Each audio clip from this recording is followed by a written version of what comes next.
এই নে, পড়ালেখার তো কোনো নাম গন্ধ দেখিনি। সারাদিন শুধু ফোন টিপিস আর বাপের অন্ন ধ্বংস করা ছাড়া আর কিচ্ছু পারিস না। আমি খেতে গেলে, উঠতে গেলে, বসতে গেলে সবসময় তোমার একই কথা বলা লাগবে? প্রতিদিন এসব কথা না বলে তার থেকে বেরো ফেলো আমার। বেয়াদব কোথাকার। হ্যাঁ, তোর বাড়ি থাকবো না। প্রতিদিন এসব কথা আর ভালো লাগে না, আর বাড়ি আসবো না আমি। দাঁড়াও ঈশান, কোথায় যাচ্ছ? কোথাও না ভাই, আপনি সরেন তো। এই ঈশান, ঈশান এখানে আসো। দূর ভাই, এমনি মাথা টাথা গরম হয়ে আছে। বসো এখানে, মাথা ঠান্ডা করে বসো এখানে। কি হয়েছে বলো তো আমাকে।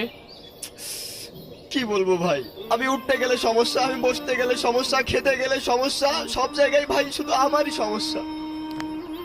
আমার বাবা আমারে সহ্যই করতে পারে না। আরে বাবারা এরকম একটু করে, এটাই স্বাভাবিক।